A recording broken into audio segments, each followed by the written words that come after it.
et sœurs, madame, messieurs, mes chers amis internautes, bonjour et bienvenue à l'église protestante évangélique Philadelphie. Ici votre bien-aimé, pasteur Célestin Zouga. Je suis toujours dans la joie de partager la parole de Dieu avec vous, mes chers amis internautes. Nous terminons aujourd'hui notre série de messages sur laissez Dieu vous surprendre avec ses miracles inattendus et extraordinaires. J'espère que vous avez été bénis par cette série de messages, mes bien-aimés dans le Seigneur. Et le titre de nos messages d'aujourd'hui est « Vos impossibilités sont des opportunités de miracles à saisir ». Frères et sœurs, mes chers amis internautes, pour qu'il y ait un héros, il faut qu'il y ait un combat. Pour qu'il y ait un vainqueur, il faut qu'il y ait un vaincu. De la même manière, pour qu'il y ait un miracle, il faut qu'il y ait un cas impossible à résoudre ou un obstacle insurmontable. C'est pourquoi, tout au long de cette série, vous avez dû remarquer que tous les miracles que nous avons vus suivaient des problèmes impossibles à résoudre ou des obstacles insurmontables par ceux qui y faisaient face, mes bien-aimés dans le Seigneur. Autrement dit, le dénominateur commun de tous les miracles est un problème impossible ou un obstacle insurmontable, mes chers amis internautes. Frères et sœurs, la bonne nouvelle est que rien n'est impossible à Dieu, d'après Luc chapitre 1er, verset 37. Car Dieu est tout puissant, mes bien-aimés. Son nom est El Shaddai. Dieu est tout puissant, c'est pourquoi il peut accomplir des miracles dans nos vies. Dieu est grand et redoutable pour accomplir des miracles dans nos vies, mes chers amis internautes. Et le miracle est la manifestation de la puissance de Dieu afin de nous révéler sa gloire et de nous amener à le louer en retour de notre miracle, mes chers amis internautes. Frères et sœurs, mes chers amis internautes, il est vrai que personne d'entre nous ne souhaite avoir des problèmes impossibles à résoudre ou à faire face à un obstacle insurmontable afin de se réjouir d'un quelconque miracle. Non, mon frère, ma soeur. Malheureusement, les problèmes impossibles qui sont devant nous ou les obstacles insurmontables qui arrivent devant nous ne demandent jamais nos avis, mes chers amis internautes. Et quand ils sont là, nous devons nous battre pour nous en sortir. Et la bonne nouvelle est que ces impossibilités créent des opportunités de miracles que nous devons saisir en faisant quoi? En criant à Dieu ou en appelant Jésus à notre secours, mes bien-aimés dans le Seigneur. C'est alors que Jésus transformera ces impossibilités en miracles à la gloire de Dieu le Père, mes chers amis internautes. D'où notre premier point. Vos impossibilités sont des opportunités de miracles à saisir. Frères et sœurs, il faut qu'il y ait un problème impossible à résoudre ou un obstacle insurmontable pour qu'il y ait un miracle. C'est ce que nous avons étudié tout au long de cette série. Et nous l'avons également vu dans le cas d'une femme veuve qui avait un problème d'argent et dont le créancier menaçait de venir prendre ses deux enfants afin de faire d'eux des esclaves. C'était une réalité légale, mes chers amis internautes. Mais Dieu a fait le miracle de cette femme en 2 Rois chapitre 4, versets 1er à 7, que je vous invite à lire et à relire chez vous, mes chers amis internautes. Frères et sœurs, la Bible déclare en 2 Rois chapitre 4, verset 1er que une femme de la communauté de prophètes cria à Élisée: ton serviteur, mon mari est mort, et tu sais qu'il craignait l'Éternel. Or le créancier est venu pour prendre mes deux enfants et faire d'eux ses esclaves. Voilà le problème impossible à résoudre par cette femme, mes bien-aimés dans le Seigneur. Cette femme n'avait pas la possibilité de payer son créancier, mes chers amis internautes. Frères et sœurs, on peut craindre Dieu et traverser une situation difficile comme a traversé cette femme dans son couple et dans sa famille. On peut craindre Dieu et passer par l'épreuve de la mort comme le mari de cette femme. On peut craindre Dieu et faire face à une pression financière ou à une pression quelconque, mes bien-aimés dans le Seigneur. Mais la bonne nouvelle est que Dieu est fidèle et n'abandonne jamais ses enfants et encore ses serviteurs, mes chers amis internautes. Frères et sœurs, la Bible dit que Le père des orphelins, le défenseur des veuves, c'est Dieu dans sa demeure sainte, d'après Somme chapitre 68, verset 5. C'est ainsi que Dieu n'a pas abandonné la femme de son serviteur devenue veuve, ainsi que ses 2 enfants orphelins, en accomplissant le miracle qui va suivre maintenant par l'intermédiaire de son serviteur, le prophète Élisée. La Bible déclare en 2 Rois chapitre 4, verset 2 à 7 que puis-je faire pour toi, femme? Dis-moi, qu'as-tu chez toi? Ou encore, dis-moi ce que tu possèdes chez toi. Elle répondit, ta servante n'a rien du tout chez elle, mis à part un pot d'huile. Élisée dit à cette femme, va demander des vases dans la rue chez tous tes voisins, des récipients vides, demande-en en grand nombre. Sous-entendu, ne limite pas Dieu. Une fois rentré chez toi, les consignes, ferme la porte derrière toi et tes enfants, verse de l'huile dans tous ces récipients et mets de côté ceux qui sont pleins.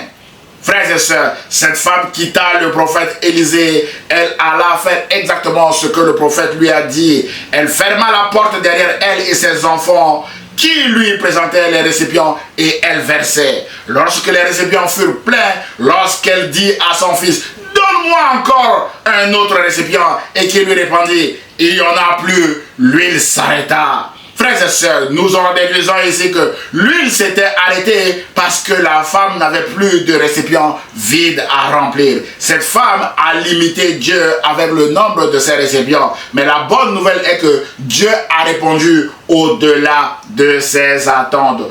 Au verset 7, il est écrit que elle alla le rapporter à l'homme de Dieu Élisée qui lui dit, va vendre l'huile et paye ta dette. Tu vivras avec tes fils de ce qui restera. Waouh! Voilà la solution aux impossibilités de cette femme. Frères et sœurs, en réponse au problème financier de cette femme, Dieu a multiplié le seul pot d'huile qu'elle avait à la maison. Cette femme va devoir vendre ses pots d'huile afin de payer sa dette et de prendre soin de ses 2 enfants avec le reste de l'argent. Dieu a transformé le problème financier de cette femme en un miracle et son récit nourrit encore et encore notre foi aujourd'hui à la gloire de Dieu, mes bien-aimés du Seigneur. Sans ce problème, cette femme n'aurait jamais vu la gloire de Dieu de cette manière. Aussi, si cette femme ne saisissait pas cette opportunité de cette manière en priant à Dieu, ses enfants deviendraient des esclaves, mes bien-aimés du Seigneur. Mais la bonne nouvelle est que cette femme a crié à Dieu. Et cette femme était partie voir la bonne personne qui était le prophète Élisée, un serviteur de Dieu, mes bien-aimés du Seigneur, qui est honnête, un vrai serviteur de Dieu, qui l'a conduit dans le chemin de la vérité. Et Dieu a fait infiniment au-delà de l'attente de cette femme d'après Éphésiens chapitre 3, verset 20, mes chers amis internautes. Ses enfants ne sont pas devenus des esclaves et elle a eu de l'argent en surplus pour s'occuper de ses enfants, mes chers amis internautes. Voilà pourquoi le psalmiste dit que Dieu est le père des orphelins et le défenseur des veuves, d'après notre Somme 68, verset 5 que nous avons lu tout à l'heure. Mes chers amis internautes, frères et sœurs, ça donne quoi pour vous et moi? Aujourd'hui, la pression financière ou manque d'argent avec un huissier qui frappe à la porte pour tout saisir à cause d'une dette non payée est un phénomène de société parce que nous vivons dans une société de grande consommation qui nous pousse à vivre au-delà de nos moyens, mes bien-aimés. Peut-être que c'est votre cas aujourd'hui. Dieu ne vous rejette pas non plus à cause de vos erreurs. Rappelez-vous que Dieu est aussi le défenseur de tous ceux qui sont sous pression financière ou sous pression quelconque et qui lui font confiance en criant à lui jour et nuit par la prière. C'est pourquoi ce message vous invite à prier, quelles que soient vos impossibilités, mes chers amis internautes. Frères et sœurs, de la même manière que Dieu a entendu le cri de cette femme, de la même manière que Dieu a aidé cette femme à sortir de sa situation financière qui était irrémédiablement compromise, Dieu veut aussi vous aider à sortir de votre situation actuelle qui vous fait pleurer, qui vous fait souffrir. Pour cela, vous devez tout simplement crier à Dieu en demandant son secours par la prière. La Bible déclare que quand un malheureux crie, l'Éternel l'entend et le sauve de toutes ses détresses. Et la Bible déclare aussi que l'or et l'argent appartiennent à notre Dieu, d'après Agé chapitre 2, verset 8. Et c'est lui qui pourvoira encore et encore à vos besoins, indéfiniment au-delà de vos attentes, si vous lui faites confiance, mes bien-aimés dans le Seigneur. Frères et sœurs, mes chers amis internautes, nous avons vu qu'il faut une impossibilité pour qu'il y ait un miracle. Peut-être qu'il est impossible pour vous en ce moment de trouver du travail. Faites confiance à Dieu. Peut-être qu'il est impossible en ce moment pour vous d'avoir un enfant. Faites confiance à Dieu. Peut-être que pour vous, il est impossible en ce moment d'être guéri malgré les médicaments que vous prenez parce que votre maladie est déclarée incurable. Faites confiance à Dieu. Peut-être qu'il est impossible en ce moment pour vous de faire du chiffre d'affaires dans votre société. Mon frère, ma soeur, faites confiance à Dieu. Peut-être qu'il est pour vous impossible de vous marier en ce moment. Faites confiance à Dieu. Peut-être que pour vous, il est impossible de. Faites confiance à Dieu, mon frère, ma soeur. Rappelez-vous que Dieu est le Dieu de l'impossible. Jésus a dit en Luc chapitre 18, verset 27 que ce qui est impossible aux hommes est possible à Dieu. Mon frère, ma soeur, ce qui est impossible à vos yeux est possible à Dieu. C'est pourquoi vous devez crier à Dieu. Vous devez faire confiance à Dieu face à vos impossibilités actuelles. C'est alors que Dieu interviendra, Jésus interviendra pour vous faire sortir de votre situation actuelle. Frères et sœurs, cette femme avait une véritable impossibilité financière devant elle. Son mari qui s'occupait d'elle était déjà mort. Ses enfants ne sont pas à l'âge de travailler. Et un créancier a menacé de venir saisir ses deux enfants pour faire d'eux des esclaves. C'était une réalité dans cette société à cette époque, mes bien-aimés de le Seigneur. Cette femme a crié à Dieu et Dieu est intervenu pour transformer cette impossibilité financière en opportunité d'avoir de l'argent pour nourrir ses enfants. C'est pourquoi nous concluons cette série en disant que nos impossibilités sont des opportunités de miracles à saisir en criant à Dieu, mes bien-aimés de Seigneur, pour solliciter son secours ou pour solliciter le secours de Dieu. Nous devons faire confiance à Dieu afin que notre miracle devienne possible. Mon frère, ma soeur, pour faire confiance à Dieu, vous devez accepter son Fils Jésus-Christ comme votre Seigneur et Sauveur. Si vous ne l'avez pas encore fait, car Dieu a tout mis au pied de Jésus. Et c'est au pied de Jésus que vous devez aller chercher votre miracle dès aujourd'hui même, mes bien-aimés de Seigneur. Et c'est Jésus qui accomplira votre miracle pour vous sortir de votre situation actuelle parce qu'il vous aime, mais aussi pour donner gloire à Dieu et à Dieu seul. C'est ce que nous allons voir maintenant dans le deuxième et dernier point de ce message.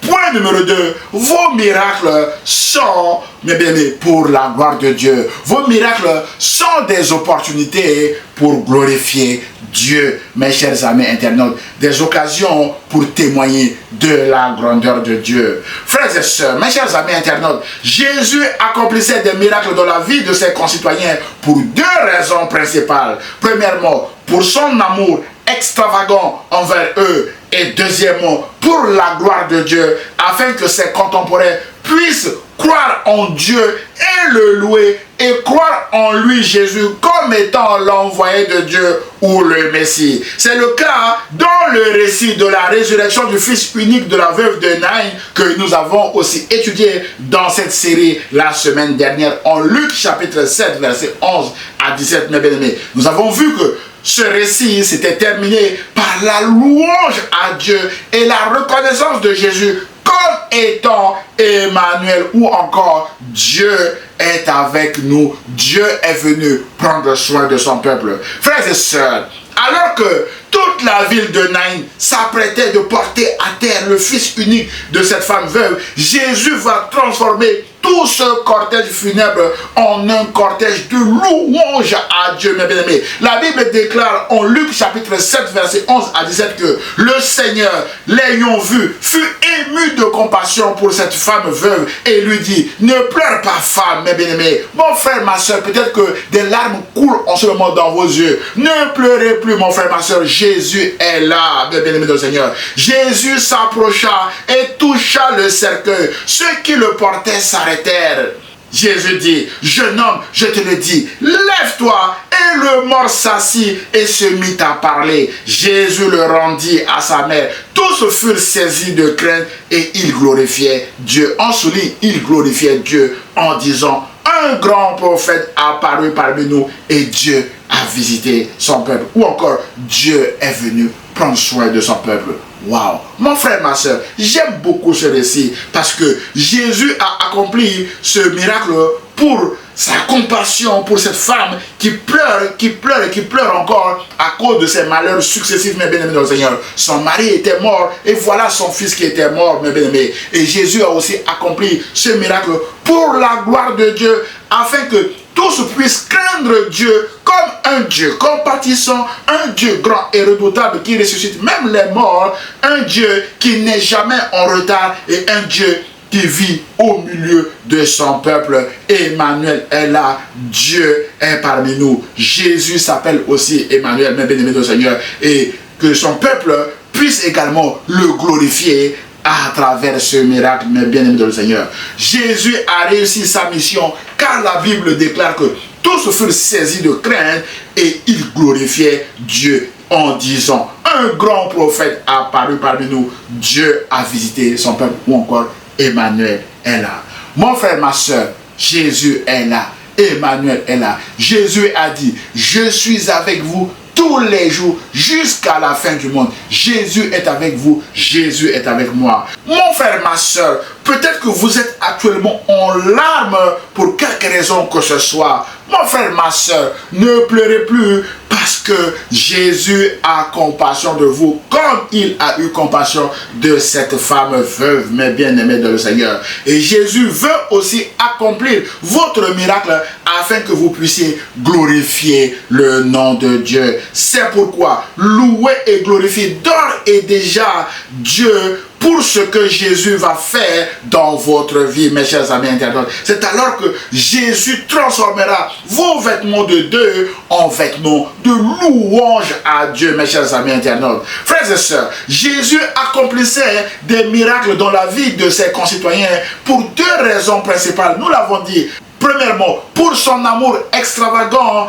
et pour la gloire de Dieu, mes chers amis internautes. Dans un autre récit, notamment dans celui de la résurrection de Lazare, Jésus a dit, si tu crois, tu feras la gloire de Dieu, mes chers amis internautes. Jésus associe ici la foi et la gloire de Dieu. Dans Jean chapitre 11, verset 40, sans la foi, vous ne pouvez pas voir la gloire de Dieu. Et Jésus tient à la gloire de Dieu. Jésus veut que ceux qui vivent ces miracles puissent glorifier Dieu, mes chers amis internautes. C'est le cas dans le récit de la guérison miraculeuse du paralytique de Capernaum que nous avons aussi étudié dans cette série. Ce récit s'était aussi terminé par la louange à Dieu. Nous l'avons vu, mes chers amis internautes. La Bible déclare en Marc chapitre 2, verset 11 à 12 que Jésus dit au paralytique de Capernaum, je te l'ordonne, lève-toi, prends ton lit et va dans ta maison. Et à l'instant, il se leva, prit son lit et sortit en présence de tout le monde, de sorte qu'ils étaient tous dans l'étonnement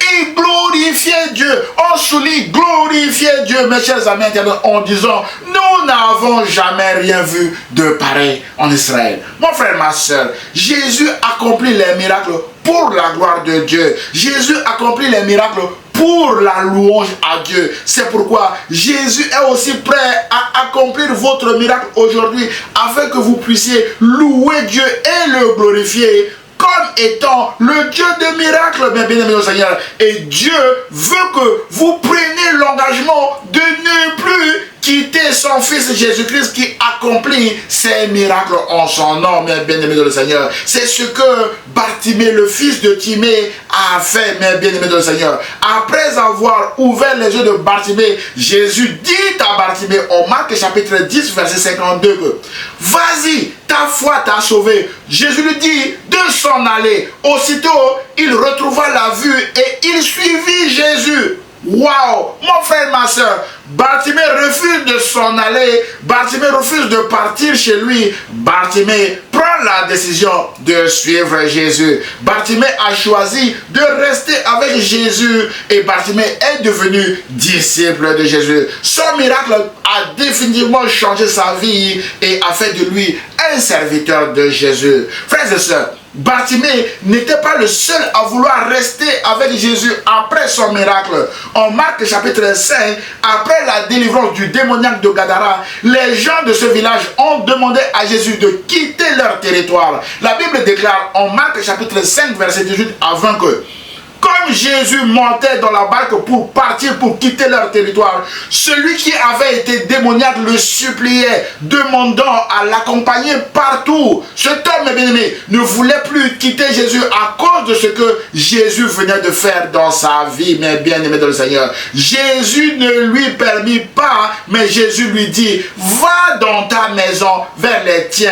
et raconte-leur tout ce que le Seigneur a fait pour toi, comment il a eu pitié de toi. Jésus lui a donné pour mission d'aller témoigner de la grandeur de Dieu dans sa maison, d'aller, mes bien-aimés dans le Seigneur, parler de Jésus autour de lui, mes chers amis internautes. Et la Bible dit que l'homme s'en alla et se mit à proclamer dans la Décapole tout ce que Jésus avait fait pour lui. Et tous étaient dans l'étonnement. Cet homme était parti témoigner Jésus dans 10 villes. Déca veut dire 10 et Paul veut dire ville. Décapole, 10 villes. Il est parti témoigner Jésus dans 10 villes, dans sa maison et aussi dans 10 villes. Mes chers amis internautes, ce miracle a complètement bouleversé cet homme et il est aussi devenu serviteur de Jésus. Il a son ministère à part et il est parti témoigner Jésus dans 10 villes, mes chers amis internautes. Mon frère, ma soeur,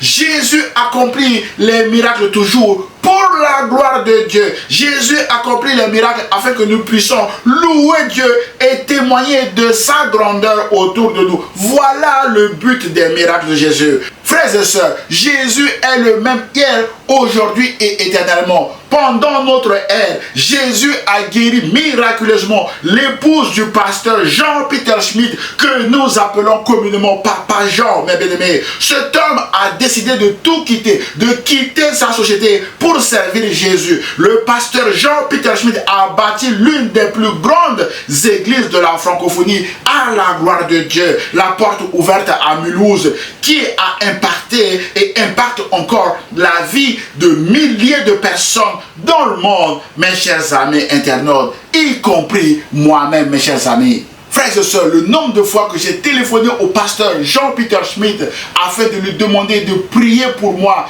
il a prié pour moi pour me fortifier, me réconforter afin que je puisse me lever et marcher dans les voies du Seigneur. Le nombre de fois est incalculable. Cet homme a vraiment impacté ma vie. C'est pourquoi, eu égard au miracle que Jésus a accompli dans ma vie, j'ai quitté mon travail d'expert comptable aussi pour servir Jésus. Et je prêche encore et encore pour la gloire de Jésus. L'apôtre Paul dit, je sais en qui j'ai mis ma confiance, parce que cet homme qui est Jésus a délivré l'apôtre Paul sur le chemin de Damas où il était très très violent envers les autres, mes chers amis internautes. Et Paul dit, il sait en qui il a mis sa confiance et il a poursuivi son ministère malgré les attaques, malgré les vents violents, malgré les ouragans de la vie. L'apôtre Paul a gardé la foi jusqu'à la fin de sa vie et il a déclaré au jeune pasteur Timothée que j'ai combattu le bon combat, j'ai achevé la course et j'ai gardé la foi. Désormais, le Seigneur Jésus, le juste juge, me remettra ma couronne, déclare l'apôtre Paul. Mon frère, ma soeur, il y aura une couronne, il y aura une gloire. C'est pourquoi Jésus fait des miracles dans notre vie, pour que nous puissions voir la gloire de Dieu et nous lever pour servir Dieu, nous lever pour servir Jésus. Frères et sœurs, Jésus a compassion de vous et Jésus va accomplir votre miracle afin que vous puissiez louer Dieu et témoigner aussi de sa grandeur autour de vous. Notez que Jésus ne supporte jamais l'ingratitude, mes bien-aimés dans le Seigneur. Dans le récit de la guérison des 10 lépreux, en Luc chapitre 17, versets 11 à 19, Jésus était peiné de voir que les 9 autres lépreux guéris n'étaient pas revenus pour rendre gloire à Dieu. Un seul d'entre eux, il se trouve que c'était un Samaritain, était revenu pour rendre gloire à Dieu. Et Jésus prit la parole et dit, les 10 n'ont-ils pas été guéris? Et les 9 autres, où sont-ils? Sous-entendu, ils sont ingrats, ils sont partis, Seigneur. Et Jésus poursuit, dit, ne s'est-il trouvé que cet étranger pour revenir et rendre gloire à Dieu? On souligne revenir et rendre gloire à Dieu. Mon frère, ma soeur, Jésus fait les miracles pour qu'on revienne pour rendre gloire à Dieu. Et Jésus dit, lève-toi, vas-y, ta foi t'a sauvé. Waouh! Mon frère, ma soeur, Jésus fait les miracles pour que nous puissions rendre gloire à Dieu. Jésus ne supporte pas qu'une personne, mes bien-aimés Seigneur, qui vient d'être miraculée par lui, mon frère, ma soeur, puisse s'en aller sans laisser d'adresse, ni même penser de rendre gloire à Dieu. Non, mon frère, ma soeur, Jésus fait des miracles pour que nous revenions vers lui pour rendre gloire à son Père et pour demeurer avec lui. Mon frère, ma soeur, Jésus accomplit des miracles dans nos vies afin que nous puissions louer Dieu et témoigner de sa grandeur autour de nous. Autrement dit, nos impossibilités créent des occasions inattendues et extraordinaires pour voir la gloire de Dieu, pour louer Dieu, pour exalter le nom de Jésus qui accomplit ces miracles et pour fortifier aussi les autres à persévérer dans leur foi afin de voir la gloire de Dieu. C'est pourquoi ce message vous encourage à marcher sur le pas de cet homme lépreux qui était guéri et qui est revenu pour rendre gloire à Dieu, mes chers amis internautes, et se prosterner surtout devant Jésus pour le remercier après son miracle. Mon frère, ma soeur, tout genou fléchira devant Jésus. Jésus accomplit ses miracles pour qu'on puisse revenir vers lui, fléchir les genoux, l'accepter comme notre Seigneur et Sauveur. C'est ainsi que nous aurons la vie éternelle. Jésus a dit, la vie éternelle, c'est qu'ils connaissent toi, mon Père, comme étant le seul vrai Dieu et qu'ils me connaissent, moi, Jésus, comme étant ton envoyé. Mon frère, ma soeur, si vous connaissez Dieu le Père et si vous connaissez Jésus-Christ et aussi l'Esprit de Jésus, qui est le Saint-Esprit, vous aurez la vie éternelle et votre miracle deviendra possible parce que Jésus vous offrira le miracle le plus célèbre qui est la vie éternelle dans son royaume. En conclusion de notre message d'aujourd'hui, mes chers amis, nos frères et sœurs, l'apôtre Jean déclare que Jésus a fait encore en présence de ses disciples beaucoup d'autres miracles qui ne sont pas écrits dans ce livre. Mais ces choses ont été écrites afin que vous croyiez que Jésus est le Christ, le Fils de Dieu, et qu'en croyant, vous ayez la vie en son nom. D'après Jean chapitre 20, verset 31.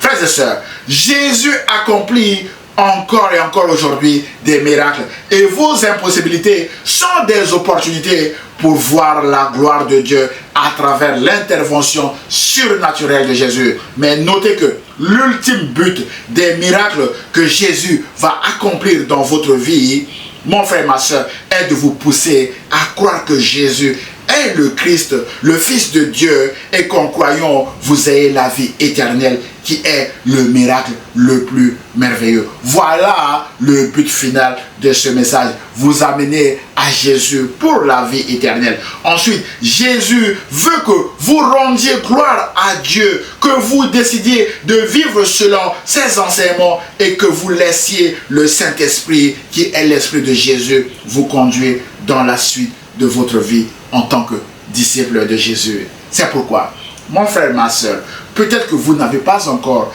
accepté Jésus-Christ comme votre Seigneur et votre Sauveur. Ou encore, peut-être que vous n'avez pas encore pris l'engagement de devenir disciple de Jésus en passant par les eaux du baptême. Ce message vous encourage à le faire maintenant, mes chers amis internautes. Votre engagement sera un excellent témoignage pour vous et pour votre entourage. C'est alors aussi que Jésus transformera vos impossibilités en opportunités de miracles, mes chers amis internautes, si vous criez à lui et si vous demeurez auprès de Jésus. Jésus a dit, celui qui demeure en moi et en qui je demeure portera beaucoup de fruits, car sans moi, vous ne pouvez rien faire. Mon frère, ma soeur, porter du fruit, c'est voir les miracles de Jésus chaque jour, chaque jour. C'est pourquoi ce message vous encourage aussi à demeurer en Jésus-Christ. Je vous espère que ce message vous a fait du bien. Alors, aimez-le, commentez-le et partagez-le à vos proches, mes chers amis internautes. Prions le Seigneur. Seigneur Jésus, je vois les impossibilités qui sont devant mon frère ou ma soeur. Et mon frère et ma soeur est en train de crier à toi. Père de gloire, Père miséricordieux, toi qui as mis ce message dans mon cœur, je prie, ô Seigneur Jésus, que tu interviennes dans la vie de mon frère ou de ma soeur afin de transformer cette impossibilité en miracle à la gloire de Dieu le Père. Merci Seigneur, parce que ta parole ne sort jamais sans effet. Ce que tu as promis, tu vas le faire. Tu as dit que ton Père est grand et redoutable. Tu as dit que rien n'est impossible à ton Père. C'est pourquoi nous crions à toi, Seigneur Jésus, aie pitié de mon frère ou ma soeur qui vient de regarder ce message et délivre mon frère et ma soeur de cette situation qui est impossible devant elle ou devant lui, afin qu'il ou elle puisse témoigner de ta grandeur autour de lui ou autour d'elle. Je prie au nom de Jésus et l'Église protestante évangélique Philadelphie répond Amen. Frères et sœurs, mes chers amis internautes, j'espère que vous avez été bénis au travers de cette série de messages sur les miracles que nous avons parcourus environ 2 mois aujourd'hui, mes chers amis internautes. Si vous avez été bénis par ces messages, merci de les liker et de les partager à vos proches également. Pour nous connaître, merci de visiter notre site internet Église Philadelphie 78500.com, mes bien-aimés. Vous pouvez également nous envoyer via ce site vos sujets de prière à églisephiladelphie 78500@gmail.com. Nous aurons le plaisir de vous répondre et surtout de prier pour vous. N'hésitez pas de vous abonner à notre chaîne YouTube ou à notre page Facebook afin de recevoir des alertes sur nos prochains messages. Vous avez tous les liens également, mes bien-aimés de Seigneur, pour nous contacter en bas de cette vidéo. À dimanche prochain à 10 h sur la page Facebook ou sur la chaîne YouTube de l'Église protestante évangélique Philadelphie. Et ce, si Dieu le veut. À très bientôt, mes chers amis internautes. Au revoir.